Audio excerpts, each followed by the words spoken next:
É caseiro, tá gravando, gurizada. Beleza. Você tem que compartilhar minha tela aqui. Nós estamos lendo o livro de Efésios. Nós já lemos os livros de Colossenses, Filipenses, Gálatas. O que mais? 1 João. É isso aí, né? Primeiro E hoje, João. 1 João. E Isso.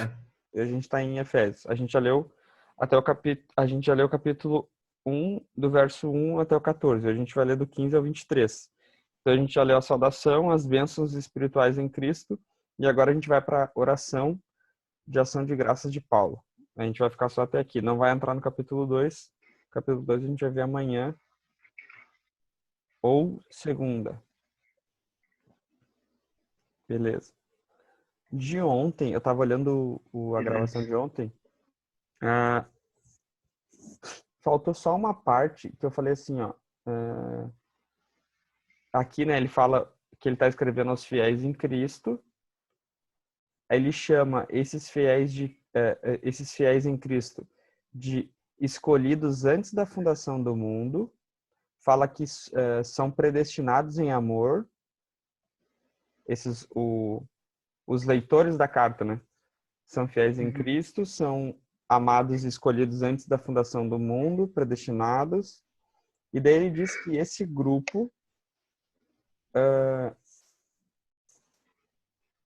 nele também vocês, né? Esse grupo, depois que ouviram a palavra da verdade, o evangelho da salvação, tendo também nele crido, receberam o Espírito Santo. Então a gente falou que o plano de Deus para a humanidade é que ela seja salva. A gente sabe que nem toda a humanidade vai ser salva, mas o plano de Deus em Adão era que façamos o homem a nossa imagem e semelhança. A gente falou isso ontem. E Jesus sendo o último Adão, nós sendo nova criatura em Jesus, nós é como se fosse a gente falou isso também, né? Não é o plano B. O plano original de Deus é que o homem seja a semelhança de Deus.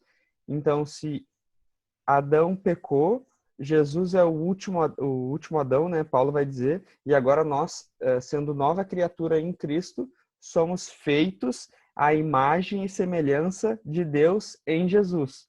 A nossa vida, até tem o Jesuscope, né? A nossa vida é um discipulado de nos tornarmos semelhantes a Jesus. Beleza? Isso é para um grupo ou é para toda a criação?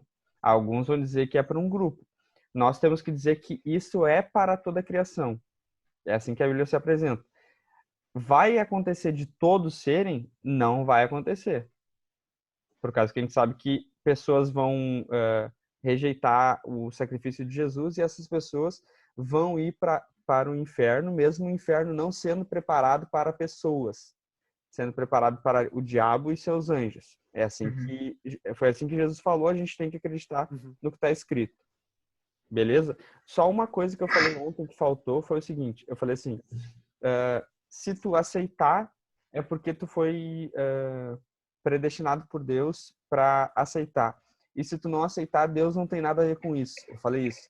Isso não é o jeito que a Bíblia fala. Eu até mexi com vocês, eu suei meio arminiano demais. Eu não sou nenhum nem outro, então eu tenho que dar os dois lados, né? Eu diria assim, ó, de um lado, Deus está oferecendo a salvação para todos, tá? É isso que a Bíblia ensina. Nós devemos pregar que a salvação é para todos, todo aquele que nele crê será salvo. Quando tu coloca Deus num lado meio passivo, de tipo assim, não, Deus está inerte a quem não aceita a oferta.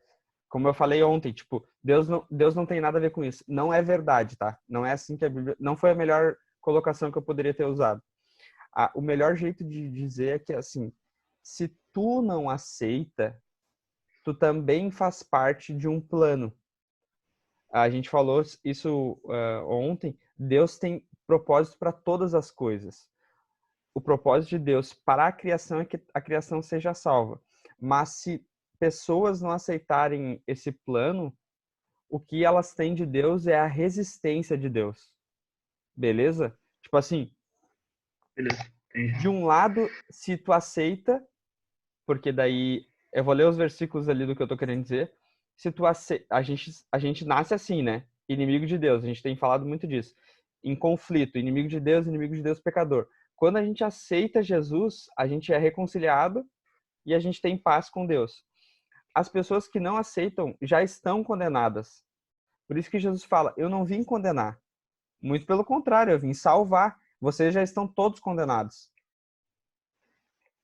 Entendeu? Só que assim, ó, quem resiste não recebe de Deus não tenho nada a ver com isso, que eu falei ontem. Recebe de Deus mais resistência, entendeu? Porque se a gente agarrar um versículo que eu vou começar de trás para frente, tá? Começar da conclusão para onde eu errei, vamos dizer assim, ontem, tá? A gente pode ver assim, ó. Tiago citando Provérbios, tá? Deus resiste os soberbos, mas dá graça aos humildes. Do que ele está falando aqui? Ele está falando da salvação? Ele está falando de como nos relacionarmos com Deus. Se nós sermos resistivos a Deus, Deus vai ser resistivos a nós. Porque nós estamos numa guerra contra Ele, nós somos inimigos dele. Agora, se nós nos dobrarmos, o que a gente recebe é graça. É como se o orgulhoso recebe juízo, mas o humilde recebe graça. O que seria essa humildade? A fé de dizer, eu não consigo. Jesus, me salva. A salvação é para os doentes e para os que precisam de médico. Esse era o discurso de Jesus. Aqui diz assim, ó, as bem-aventuranças de Jesus. Bem-aventurado os pobres de espírito. A gente já falou isso lá nos teens. Os pobres de espírito são quem? Os humildes, porque deles é o reino dos céus. Bem-aventurados que choram, porque serão consolados. Os mansos, porque herdarão a terra. Os que têm fomes. Aí aqui, ó, que os calvinistas pegam muito em Romanos 9, que fala assim que Deus vai ter misericórdia de quem ele quiser ter misericórdia. E de fato a Bíblia fala disso. Mas a Bíblia fala também em Jesus que os misericordiosos alcançarão misericórdia. Tu quer alcançar a misericórdia de Deus, seja misericordioso. Não seja soberbo, não seja injusto, não seja o contrário de misericórdia. Não seja ignorante, vamos dizer assim, não ignore o próximo. Exerça justiça, exerça misericórdia, pratique o bem, porque tu vai alcançar a misericórdia de Deus por causa disso, porque tu tá obedecendo, tu tá tendo fé em Jesus, beleza? Aí o versículo, o que eu de trás para frente para chegar no início é aqui, ó: terei misericórdia de quem eu quiser, de quem eu tiver misericórdia, e terei compaixão de quem eu tiver compaixão. A Bíblia vai falar que Deus exerce misericórdia para quem ele quer, mas ela dá a dica: tu quer ter a misericórdia de Deus? Seja humilde e aceite o sacrifício de Jesus. Seja humilde e tenha fé em Jesus, confia na salvação que Jesus ofereceu. Beleza? Faltou essa parte ontem. Então, se tu quer resistir, faz a conta, porque ele vai resistir, entendeu? A Apocalipse está dizendo, né? A porta que ele abre, ninguém fecha. Entra enquanto está aberto. Mas no momento que ele fechar, o que acontece? Ninguém abre. Aquele abre, ninguém fecha. Aquele fecha, ninguém abre. Então aproveita porque está aberto. Enquanto tem tempo, aceita o sacrifício de Jesus. Depois é resistência, entendeu? Fala, Gui. Mas é essa parte que falou dos humildes, o reino do céu será dos humildes. Tipo, ele tá falando na parte dos humildes, tipo, na questão da pobreza, não dos humildes na questão, tipo, que nem tu falou aquela vez que tem o rico e rico, pobre, pobre, rico e pobre, pobre e rico. Tipo, nessa questão. Não, ali tá falando do espírito pobre. Quem aceita que é pobre de espírito, eu posso abrir de novo aqui. Quem aceita que é pobre em espírito vai herdar. Porque a pobreza de espírito é tipo assim, eu preciso Deus é espírito, tá? Eu preciso de vida no espírito. Jesus vai virar para Nicodemos e vai dizer: o que tu precisa é nascer do espírito para herdar a vida eterna, tá? Se tu aceita que tu é pobre de espírito, o reino dos céus é teu, porque tu aceitou o médico, tu aceitou a salvação. Agora tu diz assim, ó, que era o que os fariseus faziam. Eu não preciso. Eu tenho espírito altivo. Eu sou orgulhoso. Aqui tá falando assim, ó, bem-aventurados humildes. Tá entendendo? Porque pobre de espírito é humilde, meu. Não é questão financeira, entendeu? Tinha um. Eu não lembro, eu era bem novo não, mas teve uma vez um teatro de Natal que foi com um tema assim, né? Eu lembro que tinha uma Sim. introdução. Com um saco de lixo, né? Eu não lembro o nome. Eu não lembro o nome. Que daí ele as é pessoas tão ficavam rico, paradas e daí Rosana, não narravam. era? Ele é tão rico que ele só tem dinheiro. É isso aí. Tá, beleza. Ontem a gente falou basicamente sobre isso que a gente falou agora. E a gente vai terminar o capítulo 1 hoje, que vai até o 23. Tá, beleza. A oração de Paulo pelos Efésios, tá? Por isso, também eu quem? Paulo, tendo ouvido a respeito da fé que vocês têm no Senhor Jesus e do amor para com todos os santos, não cesso de dar graças por vocês, mencionando-os nas minhas orações. Paulo, na maioria das cartas, ele faz questão de dizer que ele ora pela aqueles que ele está escrevendo, né? Ele está dizendo, cara, eu tô preocupado com vocês, eu tenho essa orientação, mas eu não deixo de orar por vocês. Lembra? A gente leu isso em Colossenses, em Gálatas, em Filipenses. 17. Peço ao Deus de nosso Senhor Jesus Cristo. Aí, aqui a questão assim, nunca tirando a divindade de Jesus, para Paulo fazia muito sentido chamar Jesus de Deus, chamar o Pai de Deus, chamar o Espírito Santo de Deus.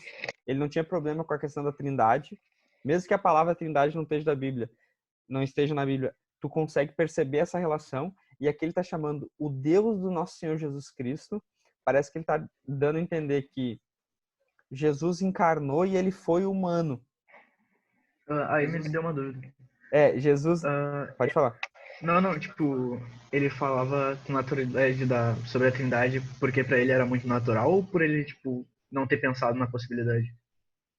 Porque para ele era muito natural. Porque para ele fazia muito sentido. Beleza. O Espírito Santo habitava nele. Ele tinha se relacionado com Jesus porque Jesus tinha aparecido para ele e ele sabia da existência do Pai porque Jesus revelou o Pai.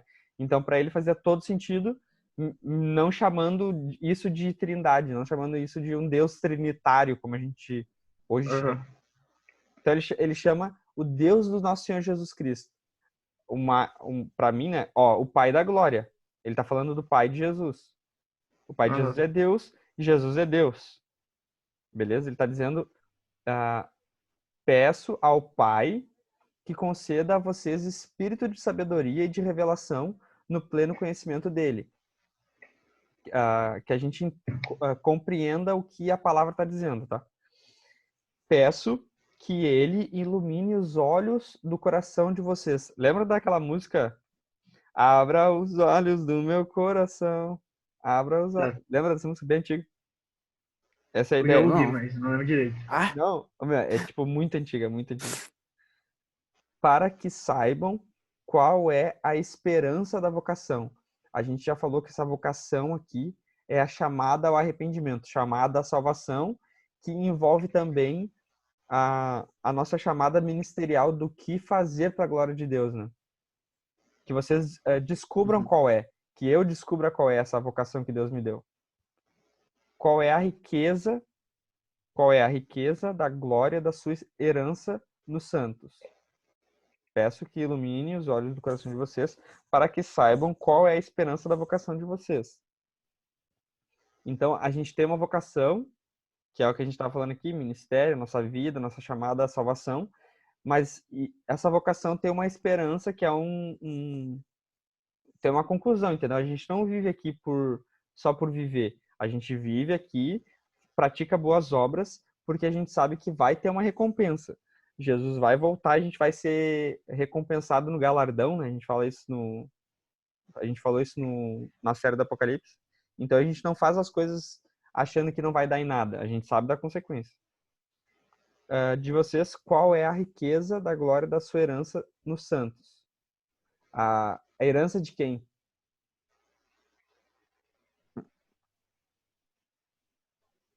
A herança é dele, né? A gente é herdeiro.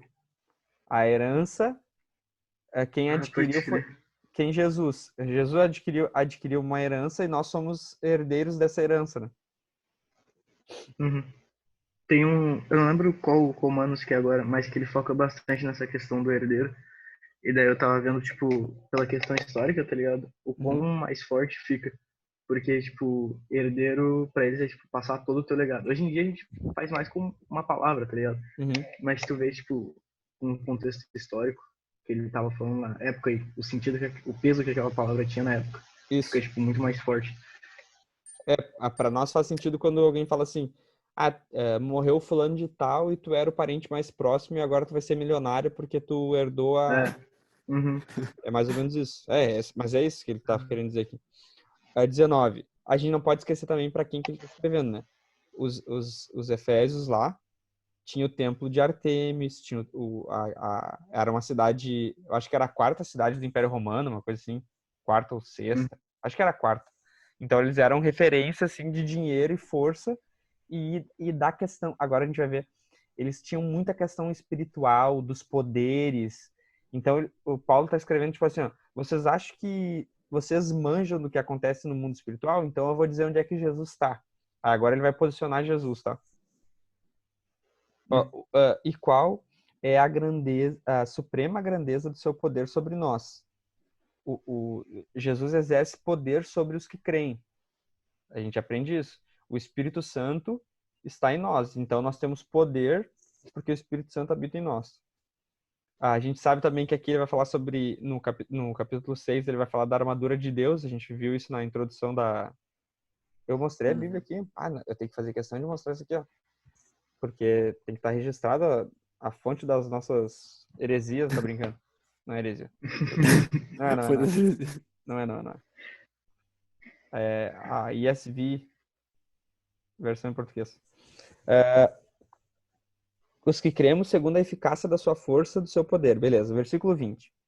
Ele exerceu esse poder em Cristo. Quem é o ele? O Pai da glória. A gente tem que ver lá em cima. Isso. Pai da glória aqui. Ele exerceu esse poder em Cristo, ressuscitando-o dentre os mortos e fazendo-o sentar à sua direita, nas regiões celestiais. Então, o Pai ressuscitou o Filho e o sentou à sua direita. Então, onde Jesus está hoje? À direita do Pai, o Pai sentado no trono e o Espírito Santo habitando no nosso coração. Aí aqui, ó, acima de todo principado e potestade, poder, domínio e de todo nome que se possa mencionar, não só no presente século, mas também no vindouro. Tá? 22. Sujeitou todas as coisas debaixo dos pés de Cristo, para ser o cabeça sobre todas as coisas. O deu à igreja, a qual é o seu corpo, a plenitude daquele que a tudo enche em todas as coisas. Eu não li esse 4:10 aqui para ver o que está falando. Peraí.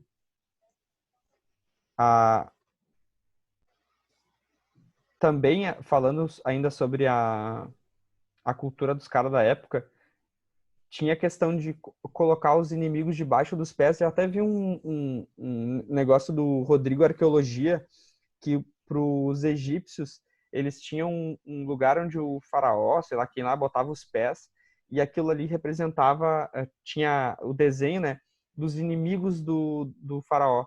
E ele botava os pés em cima no trono, tá ligado? Sentava no trono e colocava debaixo dos seus pés, para, tipo assim, simbolizar a vitória, né? Aqui, ó. aquele que desceu é também o mesmo que subiu para encher todas as coisas. Cara, vou ter que dar uma olhada aqui, peraí. O que ele tá querendo dizer com encher todas as coisas? Eu acho que tá falando da segunda vinda, né? Deixa eu ver aqui. Quem sabe faz ao vivo, bicho. Ô, louco. Corinthians, Gálatas, Efésios, peraí. Só deixa eu ver se encher todas as coisas.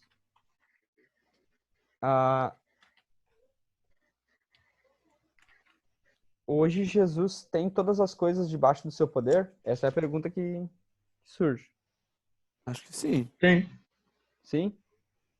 sim. E todas as coisas que acontecem na Terra são de acordo com a vontade dele?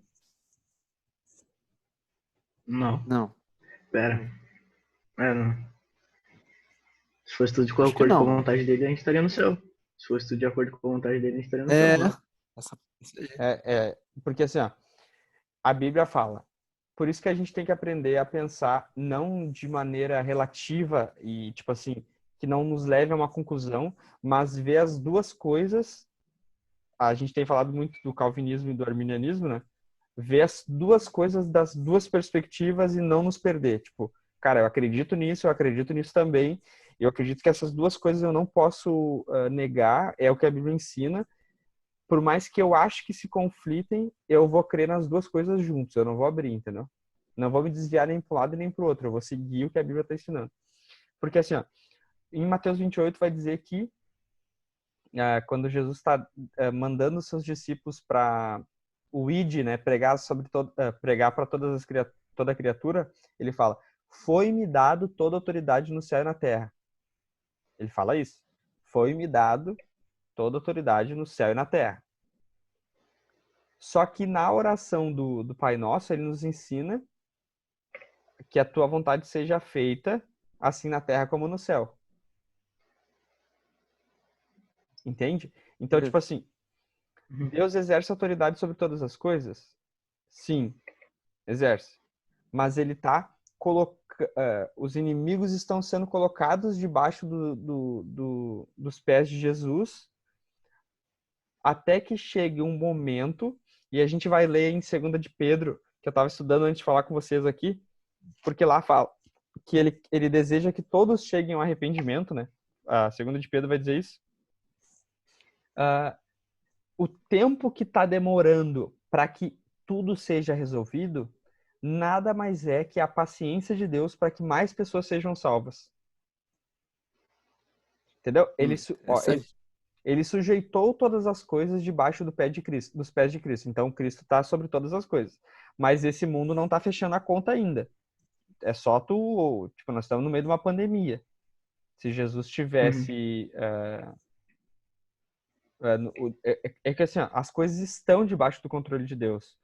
Mas se tivesse um sentido absoluto no sentido bom, perfeito e agradável, eu penso assim, a vontade de Deus é boa, perfeita e agradável. Se eu olho pro lado e não tá bom, perfeito e agradável, eu sinto dor, o fulano de tal morre, e a Bíblia fala que Deus não tem prazer nessas coisas, não tem prazer, em Ezequiel a gente falou ontem, Deus não tem prazer na morte do ímpio. Deus é do lado da vida, não do lado da morte. Se não tá fechando a conta, como que Deus tá no controle, mas as coisas ainda estão dando errado? Porque Deus está sendo paciente,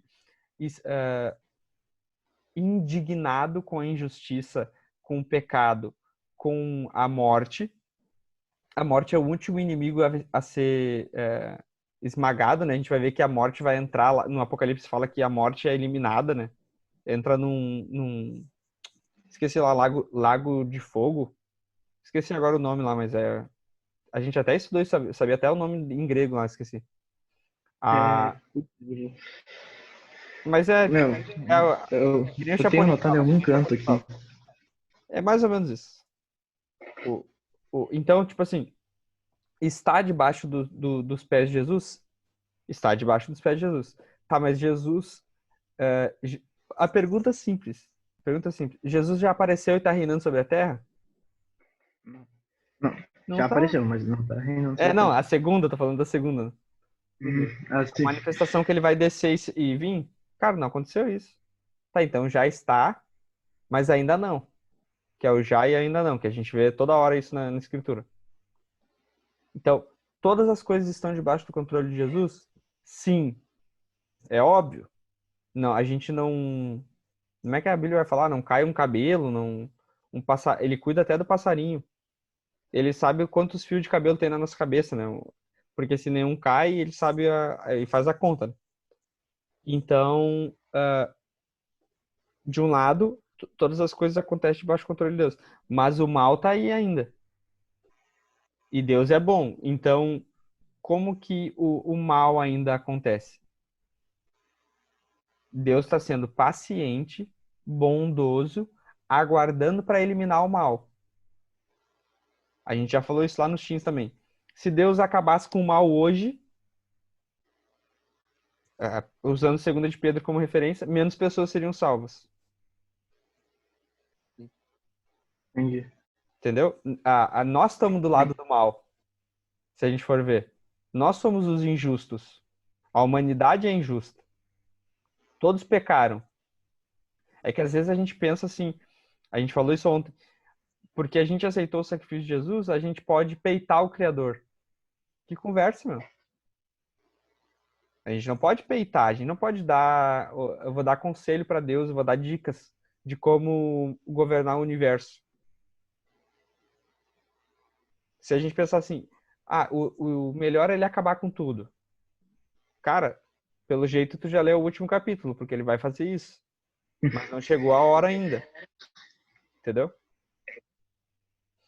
E a nossa ânsia de que ele resolva nada mais é do que a Bíblia tá certa, entendeu?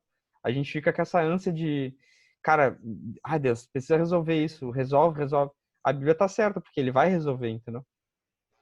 E eu queria só ler aqui, ó, Mateus 22, que foi uma resposta que Jesus deu para os fariseus e calou os fariseus, né? Se o Cristo é filho de Davi, tipo assim, a pergunta é assim, ó. Estando reunidos os fariseus, Jesus lhe perguntou: o que vocês pensam do Cristo? Olha Jesus, a sabedoria. De quem ele é filho?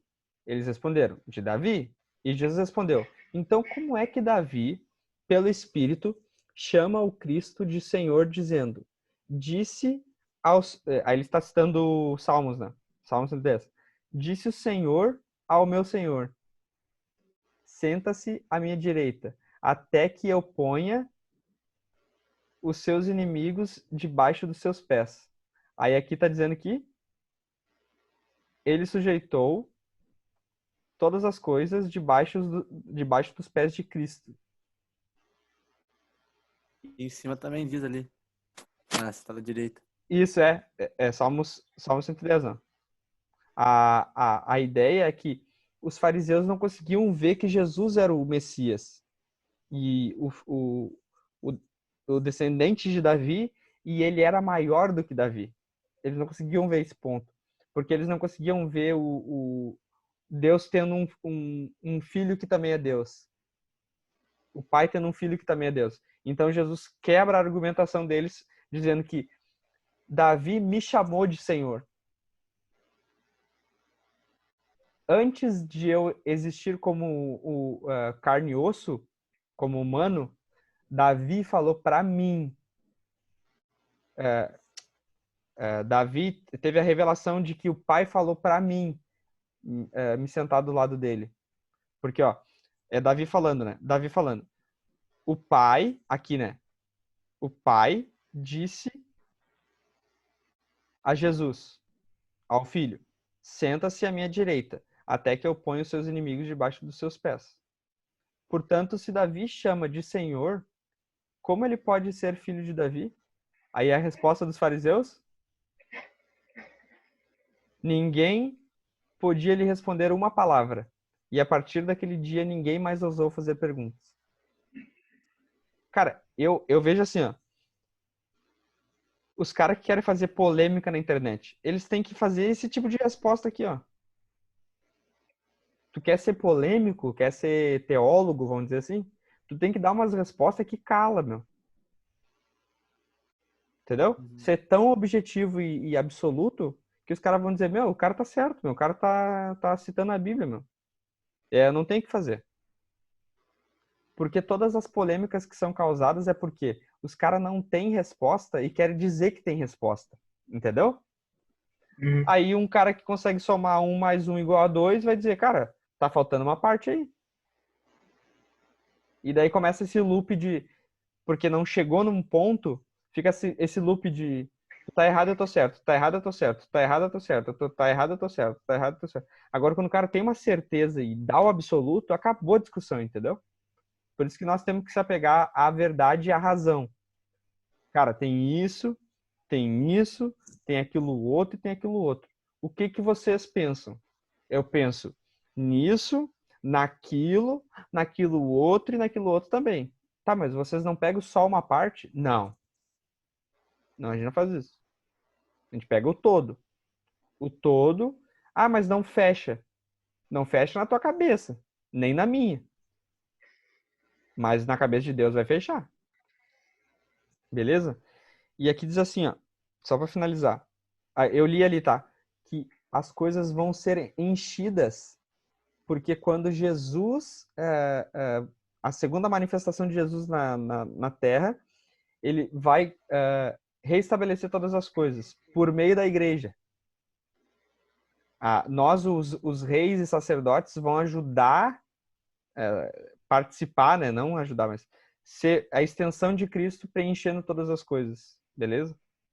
Ele é o cabeça, nós somos o corpo, assim como um casamento com uma mulher, uma só carne, a gente vai ser um com ele de maneira total, né, plena, e o mundo vai ver a manifestação da glória dos filhos de Deus, que Romanos vai dizer, né? A terra tem anseio por isso. Beleza? Cara, vamos tirar